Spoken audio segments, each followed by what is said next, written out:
O saber se aprende com os mestres. A sabedoria só com o corriqueiro da vida. Cora Coralina. Reflitam sobre isto. Já que o estudo de bombeamento é importante, devemos aprendê-lo e é neste intuito que vou recorrer à pedagogia da pergunta. O que devemos saber? A equação da energia para um escoamento incompressível em regime permanente é básica para o desenvolvimento de projetos de instalações de bombeamento. Por esse motivo, devemos sabê-la. Carga inicial mais a carga manométrica da máquina hidráulica é igual à carga final mais a perda de carga do início ao fim. A equação da energia apresentada vale para um escoamento considerado incompressível em regime permanente e que tem apenas uma entrada e uma saída. Isso mesmo. E devemos ainda lembrar que o escoamento incompressível é aquele que a massa específica e o peso específico permanece praticamente constante ao longo do escoamento. Já a condição do escoamento em regime permanente garante que o tempo não é uma variável do fenômeno estudado. Portanto, ao fixar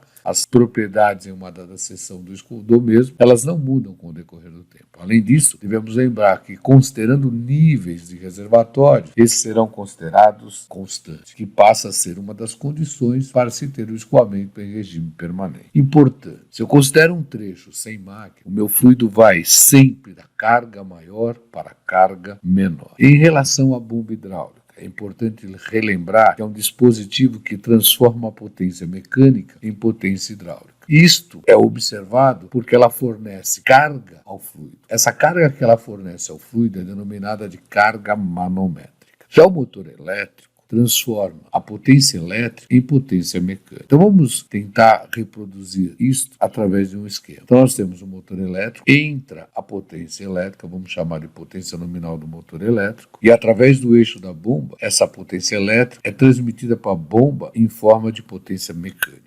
Então, a potência mecânica é a potência útil do motor elétrico e a potência posta em jogo para a bomba. A bomba transforma essa potência mecânica em potência hidráulica. E a potência hidráulica é sempre calculada pelo produto do peso específico do fluido que passa pela bomba, vezes a vazão deste fluido, vezes a carga manométrica da bomba. Importante relembrar que rendimento é a potência que sai sobre a potência que entra. Portanto, o rendimento do motor elétrico é a potência que sai, NB, sobre a potência que entra, NM. Já no caso da bomba, o rendimento da bomba seria a potência que sai, a potência hidráulica, sobre a potência nominal da bomba, que também é a nossa potência mecânica. Então, N sobre NB. E o rendimento global seria produto do rendimento do motor elétrico pelo rendimento da bomba. Ou ainda seria a potência hidráulica sobre a potência elétrica. O único trecho que não consideramos a perda de carga na equação da energia seria entre a entrada e a saída de uma máquina hidráulica. Isto porque esta perda já é considerada no rendimento da própria máquina. Então não tem necessidade de considerar na equação da energia. Então nessa situação nós vamos ter, no caso da bomba hidráulica, carga da entrada mais a carga manométrica da bomba é igual à carga da saída. Isso é fundamental para que possamos levantar a curva característica da bomba HB em função da vazão em laboratório, porque nós precisaremos aplicar essa equação da energia entre a entrada e a saída da bomba hidráulica. Muitas vezes temos que corrigir a pressão também lida em manômetros, desde que essa cota do eixo até o centro do manômetro, eu chamei de HC, não seja desprezível. Aí nós teremos que a pressão no eixo do conduto, já que quando vamos aplicar a equação da energia, sempre trabalhamos com o ponto no eixo do conduto, será igual à pressão manométrica, lida através do manômetro metálico Bourdon, mais o produto do peso específico do fluido vezes HC. Essa parcela seria considerada a parcela de correção. Agora, se esse HC não for dado, é porque ele é considerado desprezível. Aí você simplesmente considera a pressão no eixo igual à pressão manométrica. Outra coisa, a carga total em uma seção X do conduto, não de nível de reservatório, será sempre calculado, no caso do escoamento ser considerado em regime permanente e incompressível, da seguinte maneira: carga total na seção X seria carga potencial de posição em X mais a carga de pressão em x mais a carga cinética em x, que pelo fato de eu trabalhar com a velocidade média, deve ser corrigida pelo coeficiente de Coriolis, sendo que para o escoamento laminar, ou seja, para Reynolds menor ou igual a 2000, esse coeficiente Coriolis é 2. E já para o escoamento turbulento, ou seja, para Reynolds maior ou igual a 4000, ele é aproximadamente 1. Principalmente no caso da engenharia civil, geralmente trabalhamos com 1, porque 99% dos casos estamos com escoamento em regime turbulento. E se a seção X for nível de reservatório? Bom, se for nível de reservatório, nós simplesmente teremos que a carga total em X será a carga potencial em X, mais a carga de pressão, já que a velocidade do nível é considerada zero pela condição de escoamento em regime permanente. Vamos aplicar esses conceitos básicos para o desenvolvimento de um projeto de instalações de bombeamento em um exemplo onde o objetivo será a escolha da bomba hidráulica, a análise da escolha da bomba hidráulica. Era isso que eu queria. Então vamos começar, por exemplo, com o exercício 21. Esse exercício 21, ele faz parte da proposta de mangá que eu tenho na bibliografia básica para o curso de engenharia química e se encontra na página 88. Se vocês quiserem acessar esse material, está aqui o endereço no meu site, na Escola da Vida. A instalação de recalque, representada a seguir, foi projetada para transportar água a 20 graus Celsius, sendo selecionada a bomba da Rudse de 3.500 RPM ARF5, que apresenta o diâmetro de rotor de 132 milímetros. Pede-se especificar a vazão máxima do escoamento, conhecendo-se as curvas da bomba. Então aqui nós temos uma instalação de recalque, válvula de poço, joelho de 90 graus, válvula de retenção, joelho de 90, uma torneira, e conhecemos a cota de entrada e conhecemos a cota da seção final aqui. Então nós temos essa cota da seção final, que eu chamei de Z de saída, ZS, 24 metros, e a cota em relação ao eixo da bomba, 2,8 metros.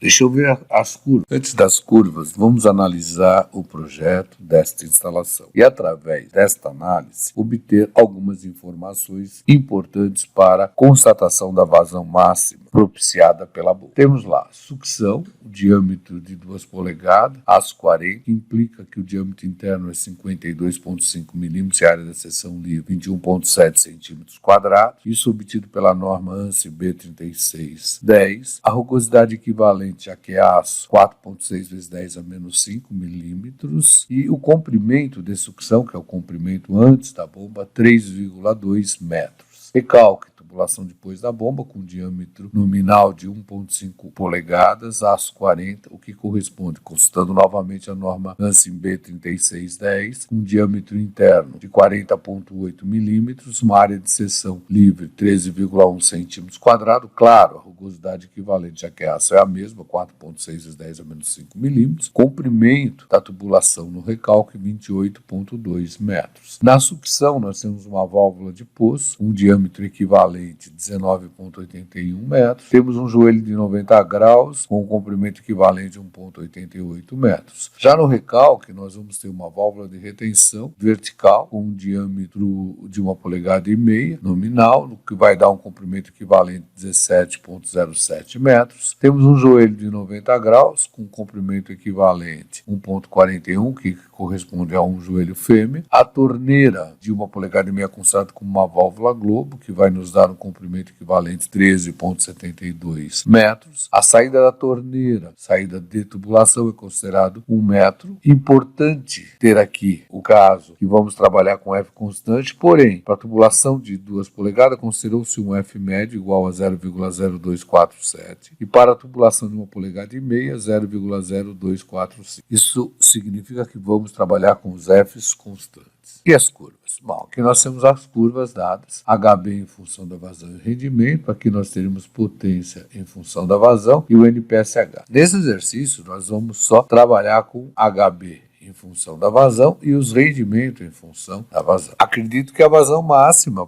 já que a bomba é a RF5, é de 12,5 metros cúbicos por hora. Infelizmente não é. E para demonstrar essa minha resposta, após escrever a equação da CCI, mostrarei a determinação do ponto de trabalho. A equação da CCI para instalações com uma entrada e uma saída é sempre obtida aplicando-se a equação da energia da seção inicial até a seção final, deixando a mesma em função dos coeficientes de perda de carga distribuída e da vazão. Já o ponto de trabalho da bomba é obtido no cruzamento da CCI com a CCB. No nosso caso, nós vamos ter carga inicial mais carga da bomba igual a carga final, mais a perda na sucção, mais a perda no recalque. Trabalhando na escala efetiva, temos que considerar a pressão atmosférica igual a zero, já que escala efetiva é aquela que adota como zero a pressão atmosférica. A partir daí nós temos que a carga inicial, já que adotamos o PHR nela, será carga potencial de posição zero, porque pertence ao plano horizontal de referência. Carga de pressão também zero, já que quem atua aqui é a pressão atmosférica, e como trabalhamos na escala efetiva, a pressão atmosférica é zero, mas a carga cinética, que no caso também vai ser zero. Por quê? Porque é condição de regime permanente, o nível tem que ser mantido constante. Já a carga final seria a carga potencial, mais carga de pressão, mais a carga cinética. A carga potencial, 24 metros, já que foi dado. A carga de pressão, novamente eu lanço a atmosfera. Trabalho na escala efetiva é zero. Mas eu tenho velocidade. E aqui eu estou substituindo a velocidade pela vazão sobre área. Então nós ficaríamos coeficientes Coriolis vezes a vazão ao quadrado, sobre 2G, então 2 vezes 9,8. 19,6, vezes a área de seção livre. No caso, é uma tubulação de 1,5 polegadas, que vai nos dar uma área 13,1 centímetros quadrados, que temos que passar para metro quadrado. Então, ficaria 13,1 vezes 10 a menos 4 ao quadrado. Isso vai nos dar uma carga final igual a 24 mais 29.730,5 vezes coeficiente Coriolis vezes a vazão ao quadrado. É importante observar aqui que nós não estamos no arredondamento respeitando regra nenhuma.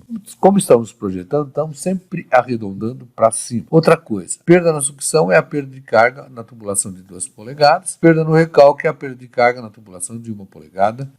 Vamos analisar os dados que nós temos, tanto para a sucção quanto para o recalque. Aí nós vamos ter que calcular a perda de carga como sendo coeficiente de perda de carga distribuída, comprimento mais somatório dos L's equivalentes de diâmetro hidráulico, vezes Q ao quadrado, 2G área ao quadrado. Isso para cada diâmetro. Então, no nosso caso, nós vamos ter que calcular essa perda, tanto para a tubulação de 2 polegadas, quanto para a tubulação de 1,5 polegadas, que vai resultar, no caso de 2 polegadas, 3,2, que era o comprimento dado, somatório dos L's equivalentes, 19,81 mais 1,88, que vai nos dar 21,69, o diâmetro hidráulico, como trata-se de um conduto de seção circular e forçado, é o próprio diâmetro interno, 0,0525, vezes a vazão ao quadrado, 2G, área da seção livre ao quadrado, só que a área da seção livre considerada no sistema internacional, ou seja, em metros quadrados, mais o F de 1,5 polegada, vezes comprimento do recalque, mais a somatória dos L's equivalentes, que seria o L equivalente à válvula de retenção, 17,07, o do joelho, 1,41, da torneira, que foi considerado como uma válvula globo, 13,72, e a saída, 1 metro, que vai nos dar um total de 33,2 metros. O diâmetro, novamente, é um conduto de seção circular e forçado, então o diâmetro hidráulico é o próprio diâmetro interno, só que passando para metro, 0,0408, 2G, 19,6, vezes a área da seção livre, considerada o sistema internacional, ou seja, metro quadrado ao quadrado. Isso vai resultar esses valores aqui. Só que nós vamos trabalhar com um F médio, ou seja, o F constante, independente da vazão. Então ele entra, no caso da sucção, 0,0247, no caso do recalque, 0,0245. Isso vai nos dar, novamente agora, a equação da CCI, já somando a parcela da perda de carga de 2 polegadas e a parcela de perda de carga de 1,5 polegada. Bom, a partir daí é só considerar as vazões 0, 2, 4, 6, 8, 10, 12, 12,5 na nossa equação e traçarmos a nossa CCI. Ao considerar essas vazões, nós obtivemos essas respostas, simplesmente colocando aqui o alfa 1, que vai dar 1, porque vai dar escoamento turbulento, e colocando a vazão. Lembrando que a vazão que entra aqui tem que entrar em metros cúbicos por segundo. Então, eu vou pegar esta vazão aqui e vou dividir por 3.600 para passarmos de metro cúbico por hora para metro cúbico por segundo.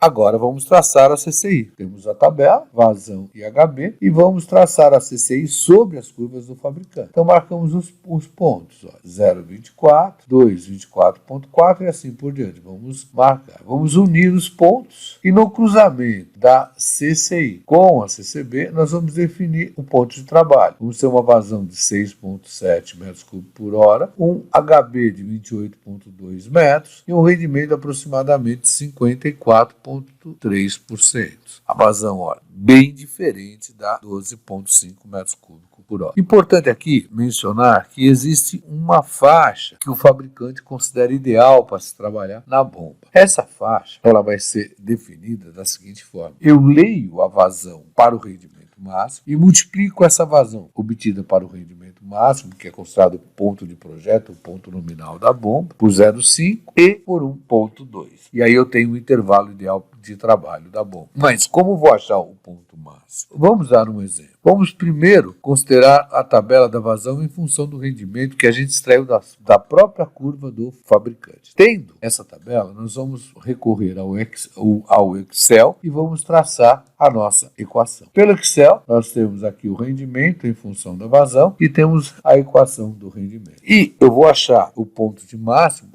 relembrando que eu derivo a minha função e essa derivada tem que me dar zero. Aí é um ponto de máximo. Fazendo isso, pego a minha equação, derivo aqui 2 vezes 2 menos 1, 1 vezes, aqui some, aqui desaparece, eu vou ter que a vazão para o rendimento máximo é 8,5 metros cúbicos por hora. Tendo essa vazão, eu multiplico por 0,5, vai dar 4,25, eu multiplico por 1,2, vai dar 10,2. E aí nós temos a região ideal. No nosso caso, o nosso ponto de trabalho está dentro dessa região. Então significa que a bomba foi aparentemente bem escolhida. Espero que esse material lhe ajude a ter consciência de criar uma formação competente. Para quê? Para combater situações como essa. Cerca de 80% da água consumida nas cidades vira esgoto. E no Brasil, as políticas de investimento nessa situação são muito pobres, o que leva problemas nas bacias, nas reservas florestais, nos rios, nos mananciais. E junto a gente pode mudar essa realidade. Então não dá para ignorar a responsabilidade sobre isso. E o não ignorar significa crie uma formação competente para combater situações como esta.